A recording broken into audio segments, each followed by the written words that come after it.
हाँ जी, तो इंटीग्रिटी को ऐसा करता हूँ मैं दोबारा ही समझा देता हूँ, है ना? 2 मिनट लगेगी।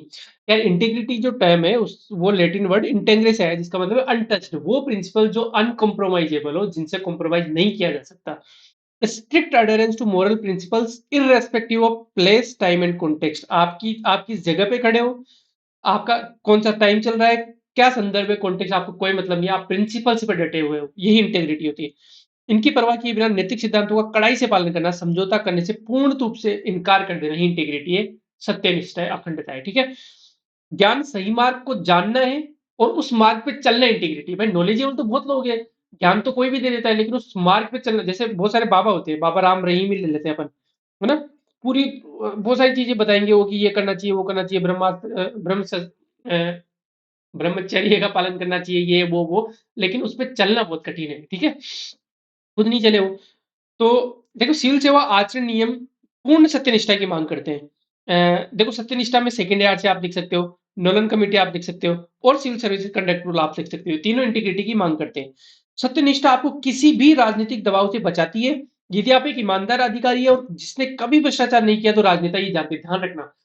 आपकी इमेज ये बन गई ना कि यार ये बंदा घूस नहीं लेता या ये सत्यनिष्ठ आदमी है, तो राजनेता आपसे बच के चलेंगे, है ना? आपसे कन्फ्रंटेशन नहीं करेंगे, आपको कोई भी गलत काम करने के लिए नहीं बोलेंगे, ठीक है? तो सत्यनिष्ठा आपसे जो जो पॉलिटिकल प्रेशर होता है उसको काफी कम कर देता है। क्या कर देंगे, ज्यादा ज्यादा ट्रांसफर कर देंगे, कर देने दो, ठीक है?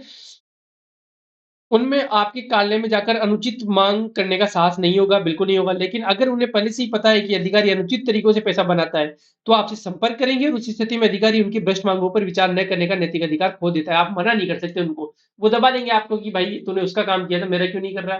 सब पता है, उनको सब पता होता है, ठीक है?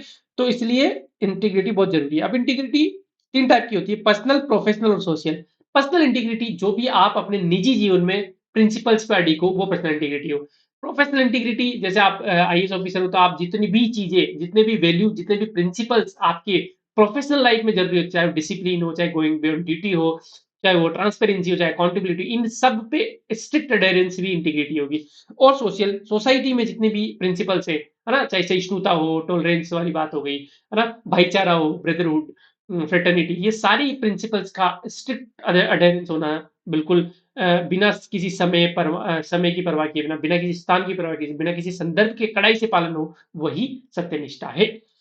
Integrity without knowledge is weak and useless. यदि आप में इंटीग्रिटी है, आप बहुत सिद्धांतों का पालन करने वाले लोग हो, लेकिन आप नॉलेज नहीं है, आप घर बैठे हो, तो उस सिद्धांतों का क्या कर लोगे आप कि मैं तो भाई ईमानदार हूं, लेकिन ईमानदारी दिखाओ, बाहर जाके काम करो ना। और knowledge without integrity is dangerous and dreadful.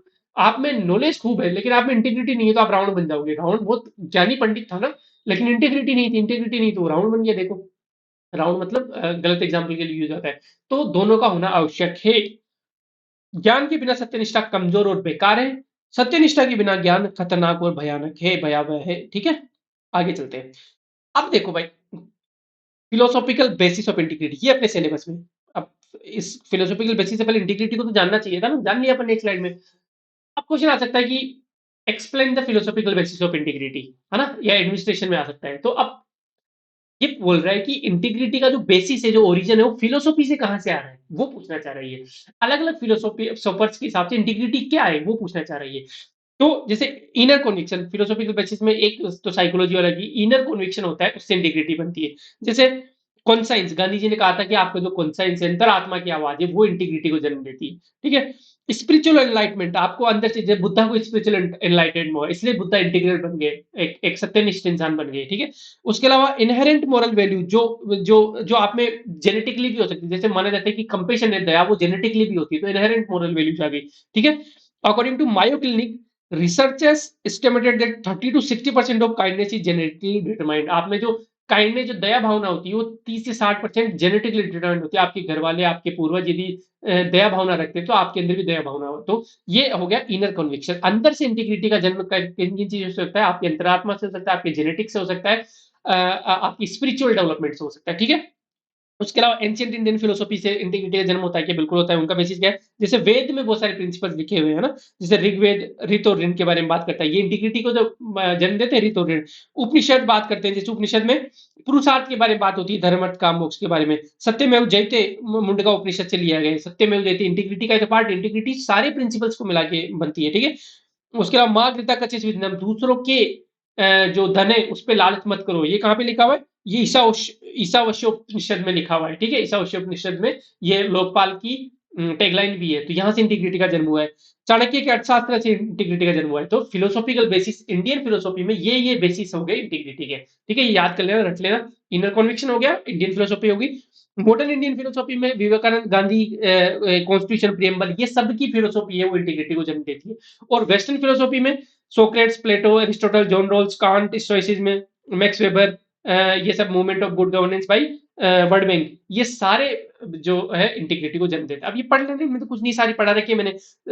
Socrates बोलता है कि नॉलेज सुप्रीम है, नॉलेज से इंटीग्रिटी आती है। प्लेटो बोलता है कि माइंड, बॉडी और एपेटाइट, इन तीनों का हार्मोनियस फंक्शन होता है, उससे इंटीग्रिटी बनती है, वैल्यूज बनती है। एरिस्टोटल बोलता है कि गोल्डन मीन को फॉलो करो, इंटीग्रल बनना है आपको, तो इस तरीके से पढ़ लेना। कांट बोलता है कि ड्यूटी सुप्रीम होनी चाहिए, ठीक है। तो ये आंतरिक धारणा हो गई, प्राचीन भारतीय दर्शन हो गए, आधुनिक भारतीय दर्शन हो गए, पाश्चात्य दर्शन हो गए। इन सब से इंटीग्रिटी का जन्म हुआ। कैसे कैसे हुआ, क्या क्या बेसिस है बता दिया मैंने आपको। वेद, उपनिषद, मागधा, कचेदम, चाणक्य का शास्त्र, सत्यमेव जयते, मुंडका उपनिषद, मायो क्लिनिक के हिसाब से ये जो इनहेरेंट होती है, जो अनुवांशिक होती है, सब बता दिए मैंने आपको, ठीक है। आगे चलते हैं। ये इंटीग्रिटी की डेफिनेशन वही है, strict adherence to moral values, ठीक है। इसमें एग्जांपल ध्यान रखना, जैसे महात्मा गांधी का चोरा चोरी का कांड वाला, कि महात्मा गांधी का सविनय अवज्ञा, सविनय अज्ञा, एक मिनट, एक तो सिविल डिसोबीडियंस था, एक क्या था, एक मिनट यार, भूल जाता हूँ यार मैं चीजें। सिविल डिसोबीडियंस मूवमेंट था एक तो, और एक था नॉन कोऑपरेशन मूवमेंट। तो सॉरी, ये जो चोरा चोरी वाला था, नॉन कोऑपरेशन मूवमेंट था। सिविल डिसोबीडियंस तो फिर आया था बाद में, दांडी मार्च के टाइम आया था।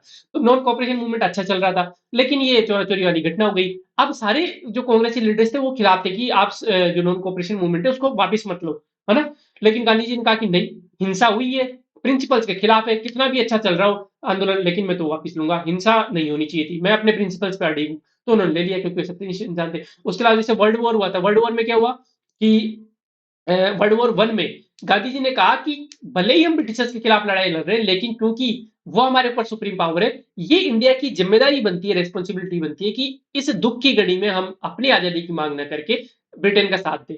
तो ये उनकी सत्यनिष्ठा थी। कोई गलत मानता है, कोई सही मानता है, मैं भी कुछ हद तक गलत मानता हूँ, लेकिन अब जो है वो है, ठीक है। सबके अपने अपने प्रिंसिपल्स होते हैं, इतना तो टॉलरेंट होना चाहिए हमें कि गांधी जी के प्रिंसिपल्स की रेस्पेक्ट करनी चाहिए, ठीक है। अ, ठीक है, ठीक है। वह द्वितीय विश्व युद्ध में अंग्रेजों की मदद करने के लिए तैयार थे, क्योंकि उस समय अंग्रेजों की कमजोरी का फायदा उठाना उनके नैतिक सिद्धांत। हाँ, द्वितीय विश्व युद्ध की बात है, सॉरी, फर्स्ट विश्व युद्ध की नहीं है, ठीक है। उन्होंने सोचा कि स्वतंत्रता की मांग को सर्वोच्च प्राथमिकता रखते हुए उस समय अंग्रेजों की मदद करना नैतिक कर्तव्य था, ठीक है। ये सब हो गया, मैंने पढ़ा दिया आपको। क्यों जरूरी होती है ये भाई?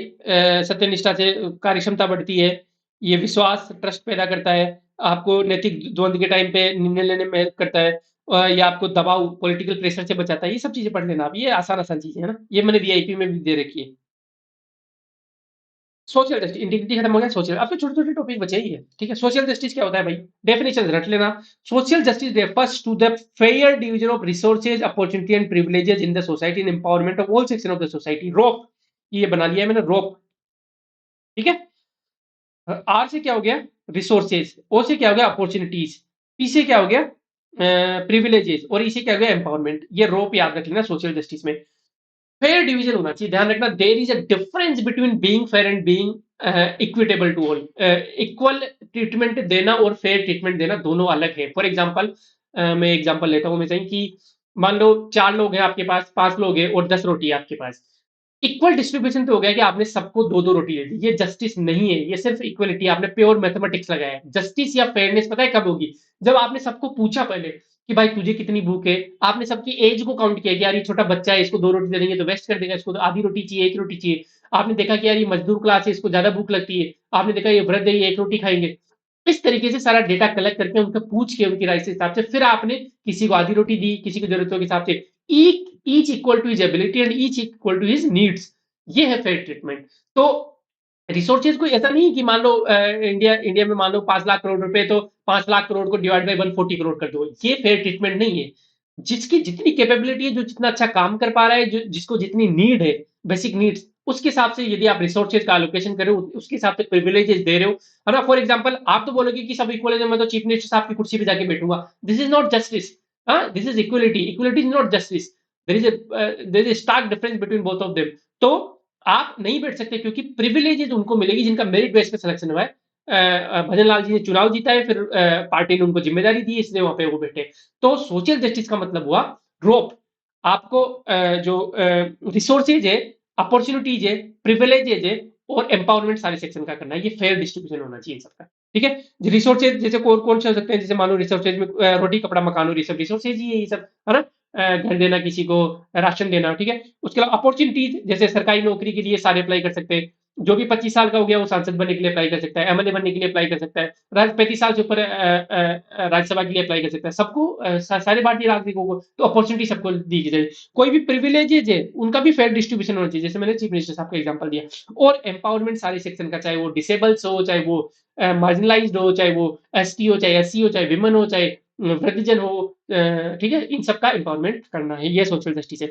सामाजिक न्याय का तात्पर्य समाज में संसाधनों, अवसरों और विशेषाधिकारों को उचित विभाजन। विशेषाधिकार भी देने पड़ते हैं भाई, ऐसा नहीं है कि सबको एक नजर से देख लिया। विशेष नॉन डिस्क्रिमिनेशन का मतलब जस्टिस नहीं होगा। कभी कभी डिस्क्रिमिनेशन करना पड़ेगा, विशेषाधिकार देने पड़ेंगे, लेकिन that should be based on the merit. ठीक है। और उचित विभाजन और समाज के सभी वर्गों के सशक्तिकरण से। World day of social justice United nation मनाता है 20 फरवरी 2024 को। कब? सोशल जस्टिस का वर्ल्ड डे यूनाइटेड नेशन मनाता है 20 फरवरी 2024 को। ठीक है। अब देखो, ये मैंने आपके टेलीग्राम पे भी मैसेज डाला था कि सोशल जस्टिस अपने इकोनॉमिक्स के पार्ट में भी, इकोनॉमिक्स में देखो ये लिखा हुआ है यहाँ पे, आपको शायद दिख नहीं रहा होगा लेकिन मुझे दिख रहा है। सोशल जस्टिस में पॉवर्टी, देखो यहाँ पे लिखा है सोशल सेक्टर में poverty, unemployment, inequality, health care and education policy, ये मार्जिनलाइज सेक्शन, ये सारा चीजें लिखी हुई है। इकोनॉमिक्स अपना यूनिट 2 जो है पेपर 1 का, उसमें लिखा हुआ है। ठीक है। वो मैंने आपको वीआईपी में अच्छे से कवर कर, देखो विमन में सारी इतनी सारी स्कीम्स लिख दी, है ना। माइनॉरिटीज के लिए सारी स्कीम्स एक साथ दे दी मैंने आपको। स्पेशली डिसेबल्ड में सारी स्कीम्स एक साथ दे दी। कहाँ पे कवर किया था? अपने वीआईपी 1 में। जो वीआईपी 3.0 वाले बच्चे एस्पिरेंट्स हैं, उनको अभी मिल जाएगा ये, क्योंकि लास्ट में इकोनॉमिक का करूंगा, और मैं इकोनॉमिक्स के लेक्चर भी लाने वाला हूँ, मेंस ओरिएंटेड। ठीक है। तो वो भी अपन कर लेंगे। ये तो हो गया साहब social sector, social justice, economics का। लेकिन एथिक्स में यदि सोशल सेक्टर की बात आ रही, तो आपको सारे प्रिंसिपल, एथिक्स में कोई भी आंसर है ना भाई, आप फिलोसोफर्स का यूज करो, आप लिटरेसी रिफॉर्मर्स की थ्योरी का यूज करो, इन सब का यूज कर करके उसको जस्टिफाई करो, ताकि आपको मार्क्स मिले, चाहे केस स्टडी हो, चाहे ऐसे क्वेश्चन हो। जैसे यहाँ पे सोशल जस्टिस क्यों जरूरी है? पीसफुल एंड प्रोस्परस सोसाइटी होगी, पीस की बात हो रही है, वैल्यू की बात हो रही है, डाइवर्सिटी को सेलिब्रेट करेंगे, डाइवर्सिटी भी एक वैल्यू है, डिग्निटी ऑफ मैनकाइंड को सेलिब्रेट होगा। कांत, भाई आप किसी को रोटी कपड़ा मकान दे रहे हो, तो वो तो उसकी डिग्निटी, उसकी मानव गरिमा है, उसकी रेस्पेक्ट करना होगी। तो कांट यही बोलता है कि आदमी एक एंड है, human being is an and itself. और उसको डिग्निटी क्यों प्रोवाइड कर रहे हो? क्योंकि वो एक एंड है, अपने आप में ही साध्य है, वो साधन नहीं है। इसलिए सोशल जस्टिस जरूरी है। कांट ने कहा था, कांट के साथ सोशल जस्टिस हो गया। उसके अलावा मदर अर्थ के जो रिसोर्सेज है, उनका इफिशिएंट मैक्सिमम यूटिलाइजेशन हो, एक greatest good for the greatest number हो, मैक्सिमम लोगों तक वो जो अपनी जो धरती माता है उनके संसाधन पहुंचे। कौन बोलता है? यूटिलिटेरियन प्रिंसिपल, जेरेमी बेंथम बोलता है। तो उसको अपन ने वो कर दिया। ठीक है। अरिस्टोटल क्या बोलते हैं? समन समम बोनम, कि मतलब end of the all and क्या है? खुशी। जब आप सोशल जस्टिस दोगे तो क्या होगा? हैप्पीनेस होगी, सोसाइटी की जो हैप्पीनेस वो मैक्सिमाइज होगी। इससे हम क्या कर रहे हैं? एरिस्टोटल के समम बोनम सिद्धांत को की रेस्पेक्ट कर रहे हैं। ठीक है। John Rawls theory of social justice. एक मिनट कोई गेट बजा रहे हैं, सॉरी।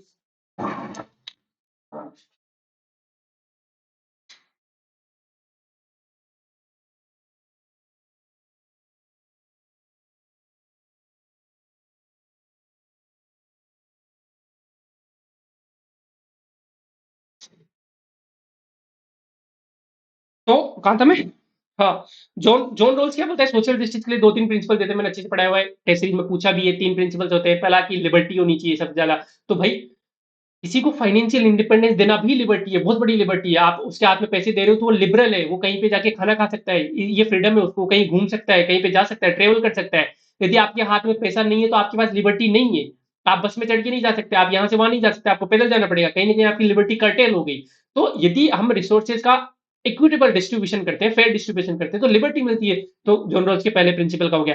दूसरा प्रिंसिपल जॉन रोल्स का क्या होता है कि डिस्क्रिमिनेशन नहीं होना चाहिए, है ना। और तीसरा बोलता है डिस्क्रिमिनेशन हो तो पॉजिटिव डिस्क्रिमिनेशन होना चाहिए, वो सिर्फ किसी पोस्ट या प्रिविलेजेस के लिए होना चाहिए। तीनों प्रिंसिपल्स फॉलो होते हैं सोशल जस्टिस में। तो जॉन रोल्स का सोशल जस्टिस थ्योरी होगी। ड्यूटी ऑफ द स्टेट क्या है भाई, स्टेट की ड्यूटी क्या है, आर्टिकल 38 बोलता है। आर्टिकल 38 बोलता है कि सोशल ऑर्डर को सिक्योर करने के लिए आपको सोशल इकोनॉमिकल पॉलिटिकल जस्टिस देना पड़ेगा। आर्टिकल 39 क्या बोलता है कि जो ओनरशिप ऑफ ये जो है ओनरशिप ऑफ मटेरियल रिसोर्सेज का, उसका डिस्ट्रीब्यूशन इस तरीके होना चाहिए कि जनहित में, जो कॉमन गुड है जनहित में होना चाहिए उनका डिस्ट्रीब्यूशन, है ना। हिंदी पढ़ लेता हूं मैं।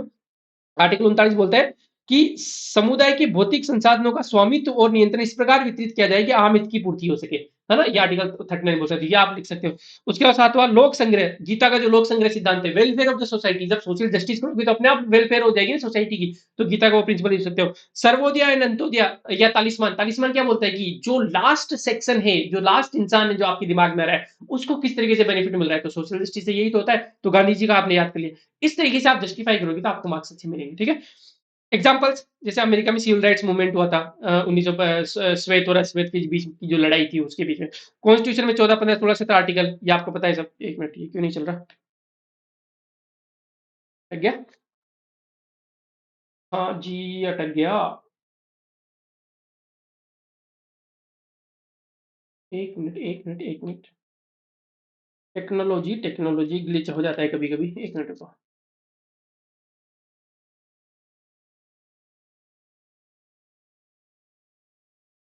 ये डिस्चार्ज हो गई क्या, चार्ज भी है पूरा।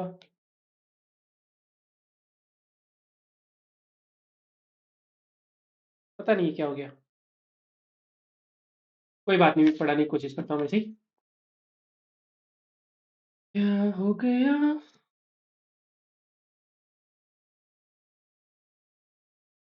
हम्म।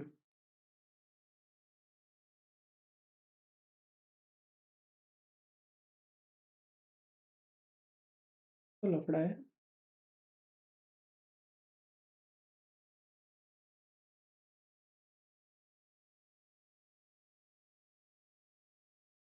आज एक बार तो लाइट चली गई, दूसरी बार ये हो रहा है।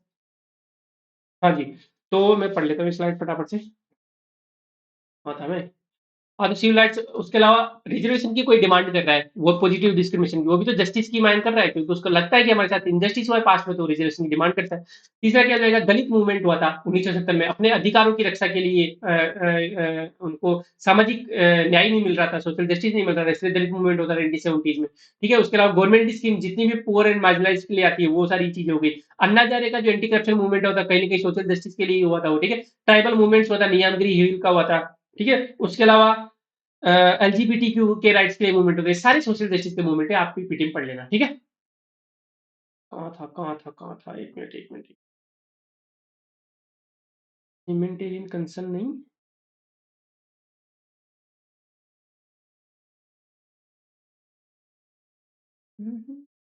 एक मिनट, एक मिनट दो आप मुझे। यार नेट की प्रॉब्लम हुई है ये। प्रॉब्लम्स तो आती है, जीवन में आनी भी चाहिए। सब कुछ सही सही चल रहा है तो फिर, सब कुछ यदि सही सही चलेगा तो फिर तो हर कोई कर लेगा, सही बात है ना।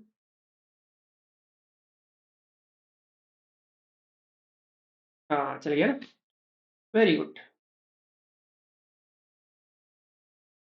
हाँ, कभी ये मेरी थ्योरी है और ये मुझे बहुत हेल्प करती है।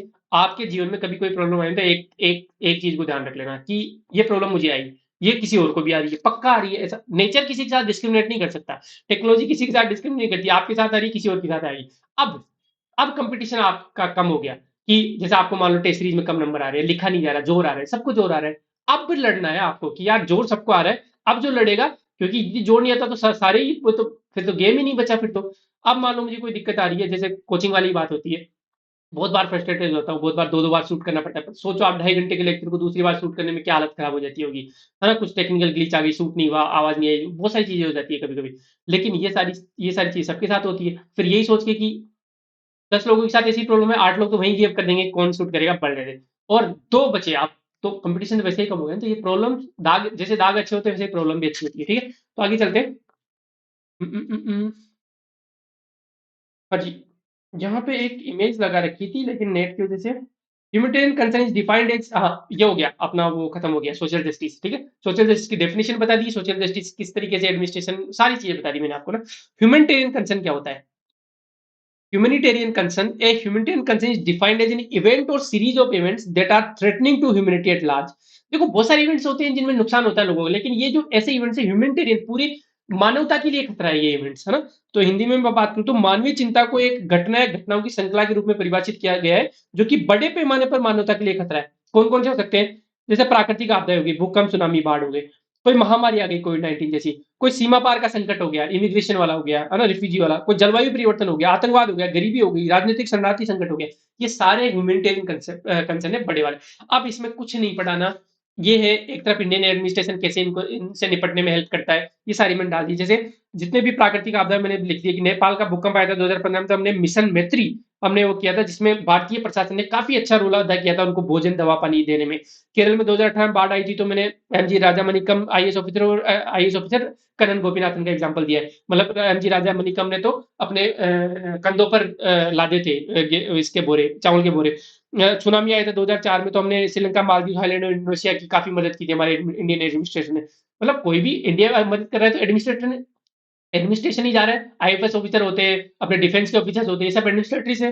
सीरिया में भूकंप हुआ था तो ऑपरेशन दोस्त हमने चलाया था। महामारी कोविड-19 के टाइम में भीड़ वाला मॉडल, जिसमें आईएएस राजेंद्र भट्ट जो सीनियर आईएएस ऑफिसर थे, उनके अंडर थी टीना डाबी मैम। तो ये दोनों ने काफी, भीड़ वाला मॉडल काफी फेमस हुआ था। सख्त लॉकडाउन में पुलिस प्रशासन, प्रशासन की बात है ना, प्रशासन सिर्फ वो थोड़ा ना होता है एसडीएम या फिर आईएएस ऑफिसर। प्रशासन में तो पुलिस प्रशासन भी आता है, तो उन्होंने लॉकडाउन में काफी अच्छी मदद की थी। ऑपरेशन वैक्सीन मैत्री में हमने लगभग 103 कंट्रीज पे को वैक्सीन भेजी, ठीक है। अभी आधार पूना वाला जी तो थोड़े न्यूज में आ रहे हैं, ठीक है। सीमा पार संकट, जैसे यूक्रेन में हमने यूक्रेन से भारतीयों को लाने के लिए ऑपरेशन गंगा चलाया। सीरिया, अफगानिस्तान और सूडान से लाने के लिए ऑपरेशन कावेरी चलाया। ये सब ऑपरेशन कौन करता है? इंडियन एडमिनिस्ट्रेटर ही करते हैं, ठीक है। जलवायु परिवर्तन के लिए हमारी बहुत सारी नीतियां हैं। नीति निर्माण कौन करता है? हम ही करते हैं, जो प्रशासक है वही करते हैं, चाहे वो सौर ऊर्जा की नीति हो, चाहे जैव ईंधन की नीति हो, चाहे नवीनीकरण की ऊर्जा की नीति हो। जलवायु परिवर्तन प्रदर्शन सूचकांक में भारत शीर्ष 10 में है, ठीक है। गरीबी के लिए हमने राष्ट्रीय खाद्य सुरक्षा एनएफएसए एक्ट 2013 लाए, मनरेगा लाए, पीएम किसान जैसी योजनाएं लाए। भारत संयुक्त राष्ट्र में सबसे बड़ी शांतिधारक सेना वाला देश है, जो यूएन पीस कीपिंग जो मिशन होता है ना, ये सबसे बड़ा है हमारा। राजनीतिक जो सीए लाए हम, क्या की, ताकि बाहर जो परसिक्यूटेड माइनॉरिटीज है उनकी यहाँ पे हेल्प हो सके, उनको यहाँ पे नागरिकता मिल सके। अभी हाल ही रिसेंट में 2-3 दिन पहले सीए आया था, ठीक है। 1950 में तिब्बती शरणार्थियों की मेजबानी की हमने। उसके अलावा भारत ने म्यांमार में रोहिंग्या जो शरणार्थी है उनकी हेल्प की, कंसंट्रेट कैंप लगाए वगैरह, समझ रहे हो आप? इस तरीके से भारतीय प्रशासन ह्यूमैनिटेरियन कंसर्न से डील करने में मदद करता है। ये इंग्लिश में भी है, यहाँ पे इमेज इंग्लिश वाली थी, आपको मिल जाएगी जैसे मतलब पीपीटी में, ठीक है। अकाउंटेबिलिटी इन गवर्नेंस, ये तो बस लास्ट आ गया अपना। अकाउंटेबिलिटी क्या होती है? एथिक्स में अकाउंटेबिलिटी का मतलब होता है जवाबदेही। Accountability is the state of being responsible for one's decision and action. मैं कौन सा निर्णय ले रहा हूं और क्या एक्शन ले रहा हूं, है ना, क्या काम कर रहा हूं मैं, उसके प्रति जवाबदेही जो होती है वही अकाउंटेबिलिटी, सॉरी, उसके प्रति जो जिम्मेदारी होती है वही अकाउंटेबिलिटी होती है ना। हिंदी में मैं बात करूं तो जवाबदेही किसी के निर्णय और कार्यों के लिए जिम्मेदार होने की स्थिति है ना। इसके 3 मुख्य घटक है: पारदर्शिता, उत्तरदायित्व और परिवर्तनीयता, है ना। ट्रांसपेरेंसी, आंसरेबिलिटी एंड एनफोर्सिबिलिटी, ये 3 इसके मुख्य घटक है। देखो भाई कैसे, यदि पारदर्शिता ही नहीं है तो मैं अकाउंटेबल कैसे ठहराया जा सकता हूँ? मैं क्या कर रहा हूँ क्या नहीं कर रहा, इसकी जानकारी तो होनी चाहिए ना, समाज को, सिटीजन को, मेरे सीनियर को, मेरे जूनियर को, ठीक है, जो उपभोक्ता है उसको। तो पारदर्शिता तो होनी चाहिए अकाउंटेबिलिटी के लिए, तभी तो सवाल पूछ पाएंगे वो, ठीक है। इसीलिए तो right to information fundamental right कर दिया गया आर्टिकल 19 के अंदर। दूसरा हो गया आंसरेबिलिटी। अब चलो आप सवाल तो पूछ रहे हो, लेकिन मेरी जवाब देने की भी तो होनी चाहिए ना आंसरेबिलिटी। नहीं तो आपने आरटीआई तो लगा दिया, लेकिन मैं जवाब नहीं दे रहा तो मैं अकाउंटेबल कैसे हो जाऊंगा? तो आंसरेबिलिटी भी होनी चाहिए ना। अरे यार, आ गया,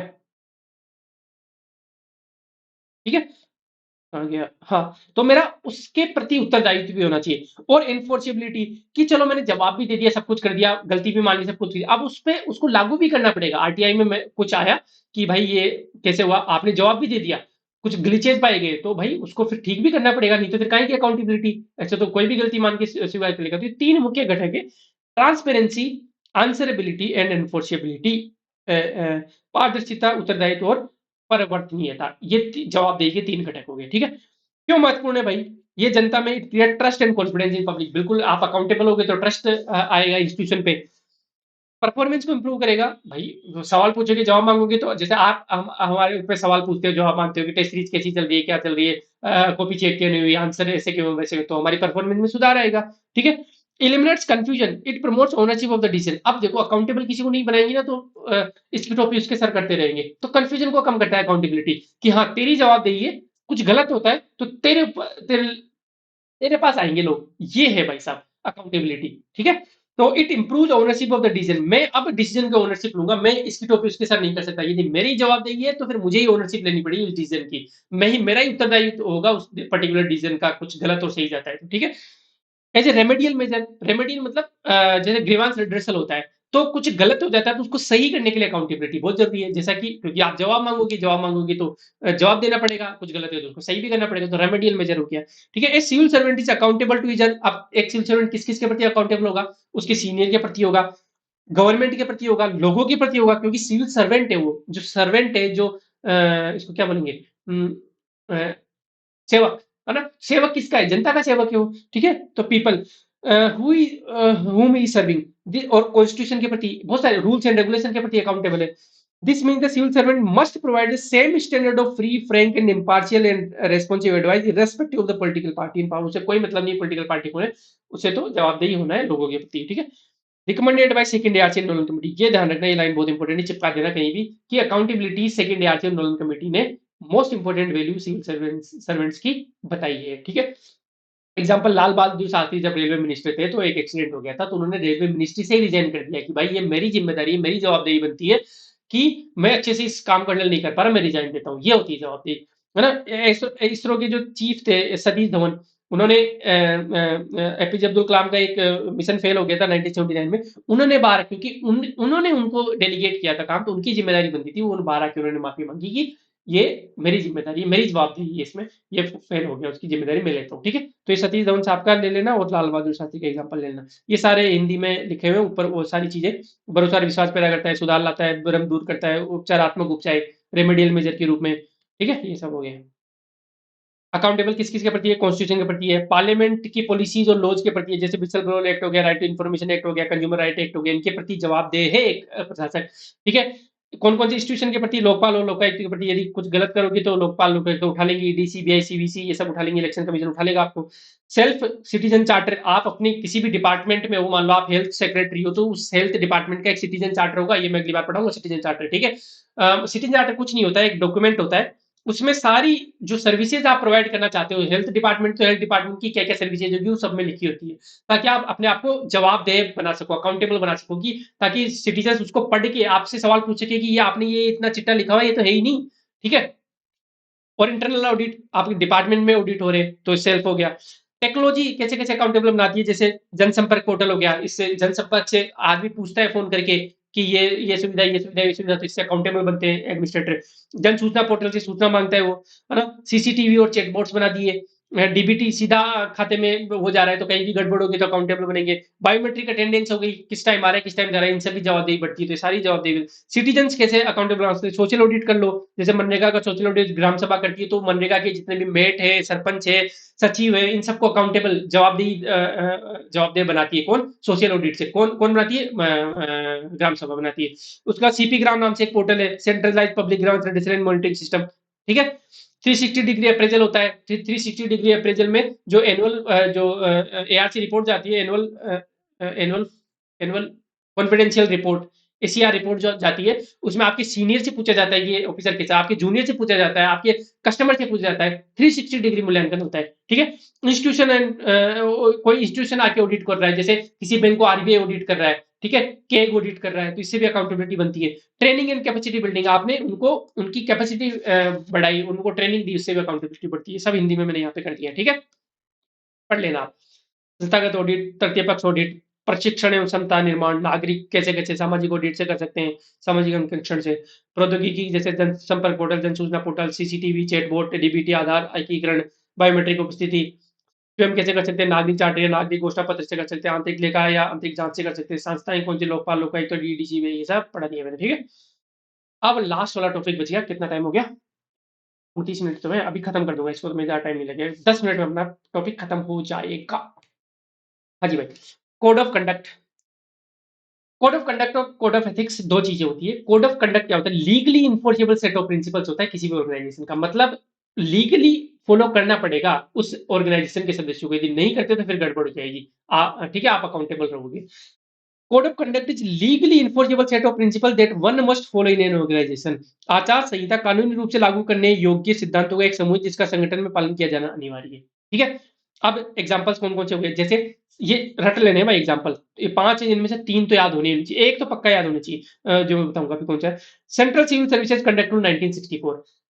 केंद्रीय सिविल सेवा आचरण नियमावली, जितनी भी सेंट्रल सिविल सर्विसेज होती है, जैसे आईआरएस हो गया, आईपीएस सेंट्रल नहीं है, IPS, IFS Indian forest service, और आईएएस इंडियन एडमिनिस्ट्रेटिव सर्विस, ये 3 है जो ऑल इंडिया सर्विस है, बाकी सेंट्रल सर्विसेज है यूपीएससी के थ्रू। ठीक है, तो जैसे आईएफएस फॉरेन सर्विस है, वो सेंट्रल सर्विस हो गई, आईआरएस हो गया, उसके अलावा ये पोस्टल डिपार्टमेंट हो गई, तो बहुत सारी सेंट्रल सर्विस है। इनके लिए नियम आचरण ये सॉरी आचरण नियमावली बनी हुई 1964 नाम से। ठीक है, 1964 में बनी थी, मतलब all India service conduct rule, उसके बाद में 1968 में all India service conduct rule. Railway services conduct rule 1966 में आया। ठीक है, तो याद कर लेना, जैसे 64 में पहले तो आया सेंट्रल सर्विसेज, फिर 66 में आया रेलवे वाला, फिर 68 में 2-2 साल के गैप में आ रहा है, 68 में फिर ऑल इंडिया ही आ गया। ठीक है, और ये याद रख लेना भाई, Rajasthan civil services conduct rule, ये लिख के आना है आपको एग्जाम में। राजस्थान सिविल सेवा आचरण नियमावली कब आई है, कमेंट करके बताओ। ये मैंने आप मेरे लेक्चर आपने देखे होंगे, पक्का आपको पता होगा, क्योंकि इतनी बार बोला हुआ है मैंने आपको, ये ना राजस्थान सिविल सेवा आचरण नियमावली। बताओ बताओ बताओ, तो फटाफट से कमेंट कर दो। नहीं कर रहे ना? गलत आदत नहीं, कमेंट कर दिया करो यार, कमेंट से ना वीडियो उठता है, बाकी लोगों को भी रिकमेंडेशन जाती है, तो कुछ नहीं बिगड़ेगा। लिख दो वहां पे, ऐसा करो, मैं बताता हूँ 1971 लिखो, लिखो 1971। हाँ ठीक है, बाकी लोगों ने कमेंट कर दिया होगा, लेकिन फिर भी लिखो, आप देख रहे हो तो लिखो। नहीं लिखोगे ना, कोई बात नहीं। हाँ जी, general code of conduct for civil services. अब मैंने 10-15 कोड ऑफ कंडक्ट यहाँ पे लिख दिया, आपको जितने याद है उतने लिख देना, वैसे कोई बड़ी बात नहीं है इनको याद करना, मैंने थोड़ा कैटेगराइज कर दिया है इनको। कुछ चीजें से पहले परमिशन लेनी पड़ेगी, कुछ चीजें बिल्कुल मनाही है, कुछ चीजों में ध्यान रखना पड़ेगा, ऐसे ऐसे उन्होंने बनाए कि जैसे उन्होंने लिखा है कि परमिशन किस किस के, आप कोई भी फंड जुटाने के लिए अभियान चलाते हो ना, एक मिनट, हाँ, आप कोई भी फंड जुटाने के लिए अभियान चलाते हो, उससे पहले परमिशन लेनी पड़ेगी गवर्नमेंट से। आप कोई सार्वजनिक समारोह कर रहे हो, कोई विदाई पार्टी कर रहे हो, कुछ भी कर रहे हो, उससे पहले परमिशन लेनी पड़ेगी, ये कंडक्ट रूल में लिखा हुआ है। तो कुछ चीज़ों से पहले परमिशन लेनी पड़ेगी। कुछ चीज़ें टोटली प्रोहिबिटेड है, जैसे आप दहेज ले नहीं दे, ना तो ले सकते ना दे सकते। ठीक है, अब आप बोलोगे फिर एसडीएम बनने का क्या फ़ायदा हुआ जब दहेज नहीं दे सकते, तो अब ये है तो है भाई। वैसे कंडक्ट रूल्स का पालन कौन करता है? इधर सवाई माधोपुर में तो लिस्ट बनी हुई है अलग-अलग पोस्ट की, कि चपड़ासी को इतने दहेज है, इसको पटवारी को इतने हैं, जेईएन को इतने, आईएएन को इतने, एसडीएम को इतने, आरपीएस को इतने, आईपीएस को इतने, पूरी लिस्ट आती है भाई साहब दहेज की। ठीक है, तो दहेज लेना और देना प्रोहिबिटेड है कंडक्ट रूल के हिसाब से। उसके अलावा आप लेविश गिफ्ट नहीं, गिफ्ट का भी शायद 5,000 रुपए है ना, 5,000 से ऊपर रुपए का आप गिफ्ट नहीं ले सकते। 5,000 तो मैं श्योर नहीं हूँ, लेकिन एक अमाउंट इससे ऊपर का गिफ्ट नहीं ले सकते। किससे?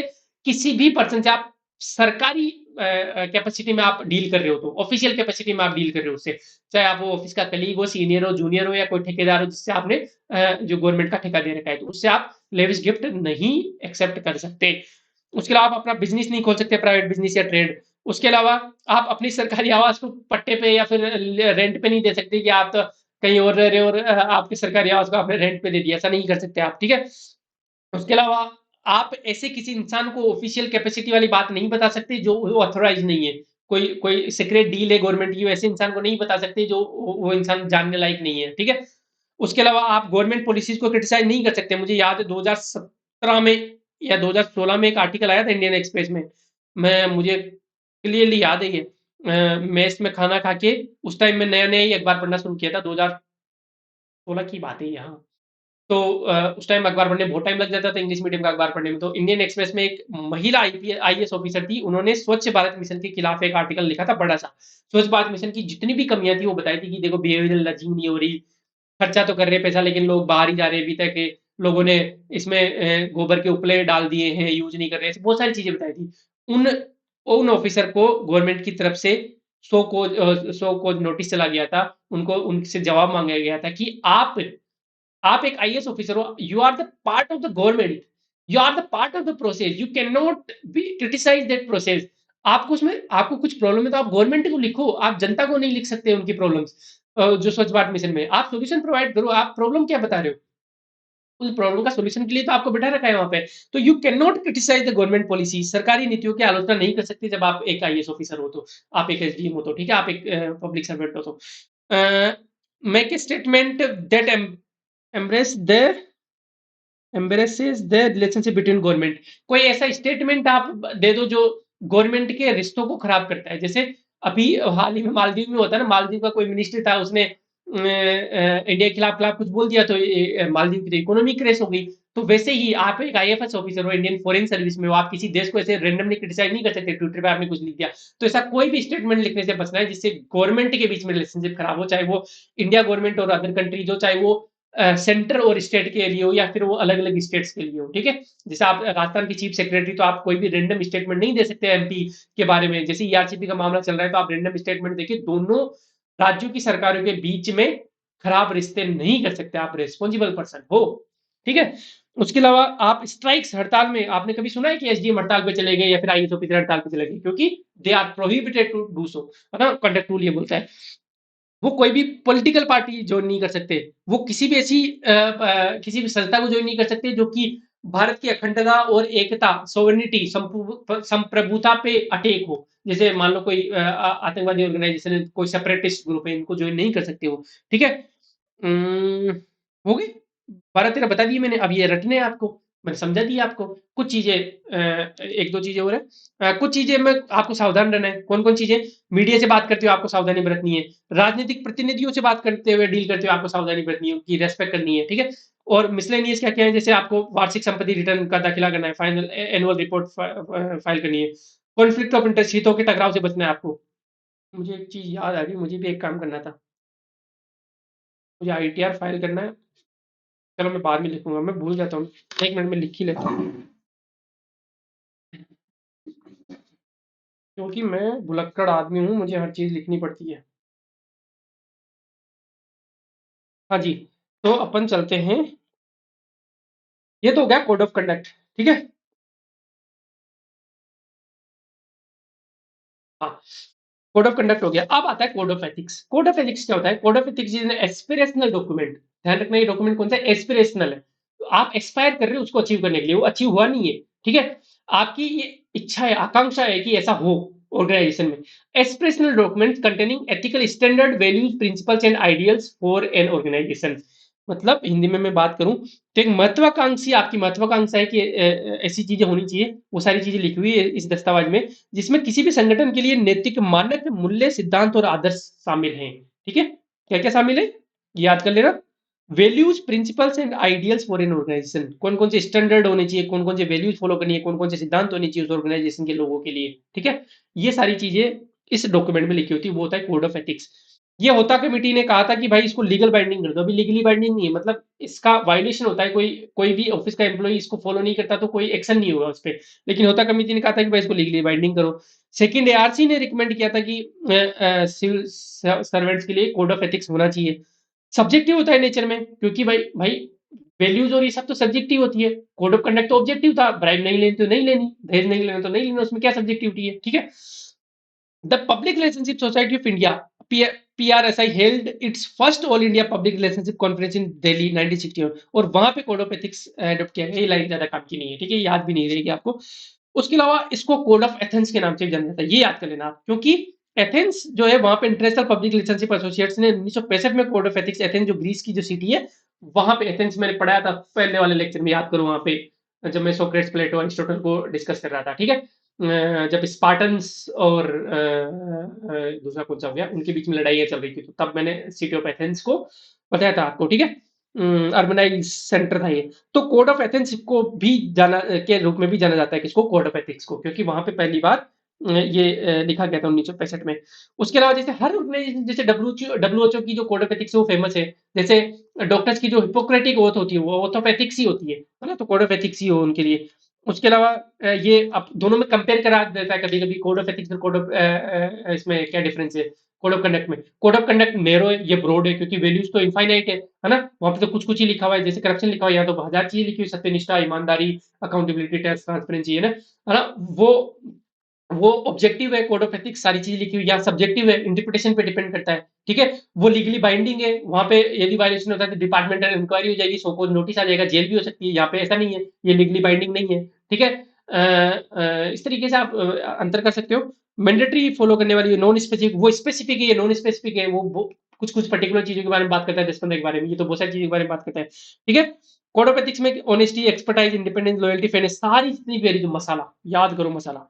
अब समझ में आ रहा होगा आपको सेकंड लास्ट लेक्चर में, अरे भाई, कि ये अटक गया मसाला, अटक गया ये पेन, कोई बात नहीं। तो आप समझ में आ रहा होगा कि फर्स्ट लेक्चर में जो मैंने मसाला वाली बात की थी 25-26 वैल्यूज की, वो क्यों जरूरी है, हर जगह काम आती है वो वैल्यूज, और आगे तो और काम आएगी अगले वाले लेक्चर में, लास्ट लेक्चर होगा अपना, ठीक है? तो ये सब बातें मैंने बता दी आपको, ये पढ़ लेना आप। और सेकंड एआरसी ने भी कुछ कोड ऑफ एथिक्स रिकमेंड किए गए, ये सारी पढ़ लेना, आसान चीजें यार, जैसे कि प्रियम्बल में जो प्रियम्बल में जो लिखा हुआ है चीजें, जो वैल्यूज लिखी हुई, जैसे फ्रेटर्निटी हो गई, सोशल जस्टिस हो गया, लिबर्टी हो गई, ये सबको फॉलो करो। ए पॉलिटिकल होनी चाहिए फंक्शनिंग, गैर राजनीतिक, एंटी एंटी पॉलिटिकल नहीं, पॉलिटिकल भी नहीं, एंटी गैर राजनीतिक होनी चाहिए, ठीक है? गुड गवर्नेंस प्राइमरी गोल होना चाहिए, ऑब्जेक्टिव और इम्पार्शियल रहो, है ना? जैसे ये नेपोटिज्म, फेवरेटिज्म, करंट कैपिटलिज्म, इनको फॉलो मत करो। अकाउंटेबिलिटी और ट्रांसपेरेंसी लो, ये सारी वैल्यूज ही तो है, कोड ऑफ एथिक्स में वैल्यू ही आएगी, तो सेकंड ईयर की ये रट लेना। हाईएस्ट एथिकल स्टैंडर्ड मेंटेन करो, मेरिट बेस्ड सिलेक्शन होना चाहिए, ठीक है? उसके अलावा इकोनॉमी को इंश्योर करो, मतलब आप फिजूल खर्ची मत करो, चाहे डिपार्टमेंट का कोई चीज आ रही तो उसमें पैसा बचाओ गवर्नमेंट का। कॉन्जेनियल एंड हेल्थी वर्क एनवायरनमेंट आप प्रमोट करो, मतलब अनुकूल और स्वस्थ कार्य प्रणाली, वर्क कल्चर आपका अच्छा होना चाहिए, है ना? कंसल्टेटिव एंड पार्टिसिपेटरी अप्रोच होनी चाहिए, परामर्शात्मक और सहभागी दृष्टिकोण होना चाहिए, मतलब एक दूसरे के साथ मिलजुल के काम कर रहे हो, एक दूसरे की राय ले रहे हो, ये सारी चीजें होनी चाहिए एक ऑर्गेनाइजेशन में, एक सिविल सर्वेंट, सिविल सर्विसेज के ऑर्गेनाइजेशन में। ये किसने कहा था? सेकेंड यार्सन कहा था, मैं नहीं बोल रहा, ठीक है? आगे चले, ये तो पुराने वाले ही हैं, टाइम टू प्रैक्टिस वाले, ये तो मैं टेस्ट सीरीज में पूछ लिए क्वेश्चन, इससे मैंने नहीं डाले। अपना सेकंड लास्ट लेक्चर भी खत्म हो गया है। यदि रीपा लाइट आप ज्वाइन करना चाहते हो, रीपा लाइट में आपको देखो टेस्ट सीरीज मिलती है, मतलब टेस्ट के क्वेश्चन मिलते हैं, सॉल्यूशन मिलते हैं, उसके अलावा स्ट्रैटेजी वीडियोज मिलते हैं, कौन सब्जेक्ट को कैसे अप्रोच करो, वीआईपी, हर सब्जेक्ट में आपको एग्जाम्पल्स, कोड, डेटा फैक्ट, ये सब मिलते हैं, है ना? उसके अलावा पेपर 4 की डेली प्रैक्टिस मिलती है, ये सारी चीजें मिलती है आपको सिर्फ 3,000 रुपए में, ओल्ड स्टूडेंट्स के लिए जिन्होंने पहले कोई कोर्स ज्वाइन कर रखा है। न्यू स्टूडेंट्स को पहली बार कोर्स लेना चाहते हो 5,000 के लिए, रीपा एडवांस में एडमिशन क्लोज कर दिए गए, हम आपकी कॉपी अब चेक नहीं कर पाएंगे, क्योंकि ऑलरेडी 160 के आसपास लोग हो गए, उनकी कॉपी चेक करना मुश्किल हो रहा है, ठीक है? कैसे ज्वाइन करना होता है? अपना टेलीग्राम चैनल है कनेक्ट सिविल्स आरएस, वहां के बायो में जाते, लेट्स कनेक्टेड है, वहां पे क्लिक करते आपको मैसेज कर देना है। Respect every human being, good, it's very good. Exercise at least 4 times a week, हाँ मैंने एक्सरसाइज शुरू कर दी है अब वापस से, लेकिन अभी मुझे कहीं जाना पड़ेगा तो वापस मैं थोड़ा डिस्टर्ब हो जाऊंगा, लेकिन मैं कंटिन्यू रखूंगा। हेल्दी हेल्दी खाना खाओ, घर का खाना खाओ, फैमिली मेंबर्स, फ्रेंड से टच में रहो, सब मर जाएंगे एक दिन, ठीक है? अच्छा लगा तो लाइक कर दो साहब, बुरा लगा तो डिसलाइक कर दो, कमेंट कर दो। यार कमेंट तो करके जाओ, सेकंड लास्ट लेक्चर है यार, आज तो कमेंट बनता है, क्योंकि लास्ट वाला तो वैसे लल्लू सा है, ठीक है? और ये पीडीएफ चाहिए तो बता ही रखा है मैंने आपको, व्हाट्सएप पे शेयर करके या ट्विटर पे शेयर करके, इंस्टाग्राम पे लेक्चर को शेयर करके स्क्रीनशॉट भेज दो, हम आपको पीडीएफ प्रोवाइड करवा देंगे, ठीक है? Bye bye.